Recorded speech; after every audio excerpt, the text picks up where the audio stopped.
A lot of people tend to think of Austin when they think of Texas and tech in particular, but Dallas and Fort Worth have really come a long way here.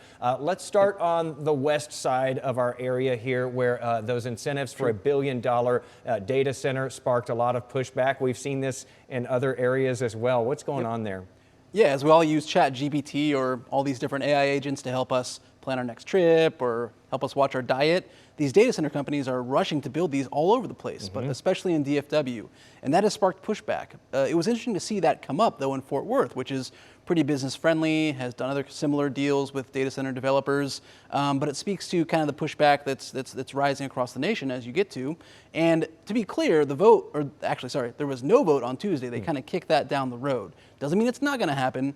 And if I had to guess, I would assume this deal still gets done. But they decided to push back on it and really just talk more widely about data center regulations and what's happening. A lot of people, I guess, have been concerned about the amount of water that they use for cooling, and of course, all of the electricity as well, and worries about what that does to the rates that we all pay.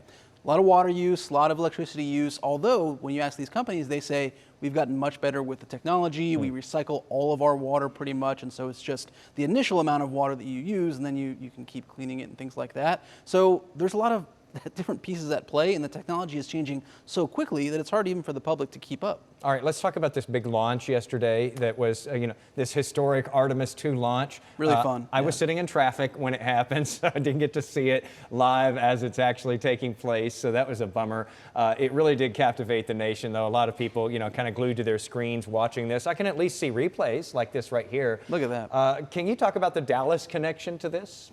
Yeah, so among the Dallas connections is that AT&T, Dallas-based, and that's Still an old, for now, yeah. for now. And that's an old technology company inventing phones, right? Which we might not think of them as a tech company, but they're working with NASA to deploy the technology that connects the different NASA control centers, connects them to the the crew itself up in space. So again, they work on telecommunications, and in this case, that's a really long phone call. So it requires some special kind of technology that goes into that. Gives a whole new meaning to long distance, I guess, when you think about it. And what a bragging right, too, because if all goes as planned here, Will, this crew will be going farther away than any has ever gone past the backside of the moon. Yeah. And to be a part of the communications on, what has been the longest trip by humans would be pretty extraordinary. Be a part of history, bring some prestige to Dallas, lucrative contract, all good. I want to talk to you about this. DBJ recently unveiled this group of startups to watch here because there's so much that's going on here right now.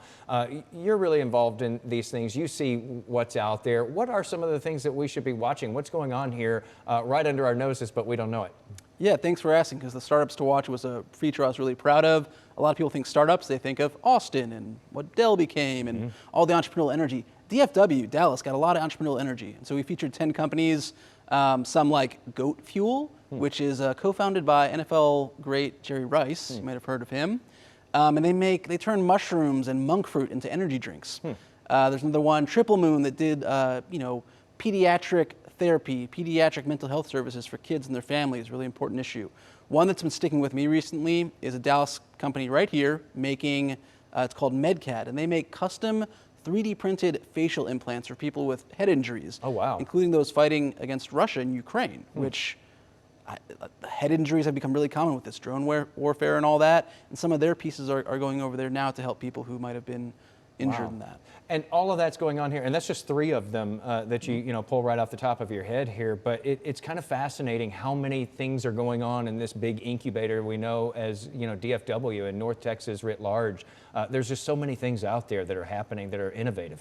It's easy to miss, from space to medical innovation. But yeah, a lot of it's happening here, and it's I'm very proud to report about it. Exciting times, a lot to keep up with. Thankful that we have you to help us do it. Thanks so much. Thank you. Check them out online, Dallas Business Journal.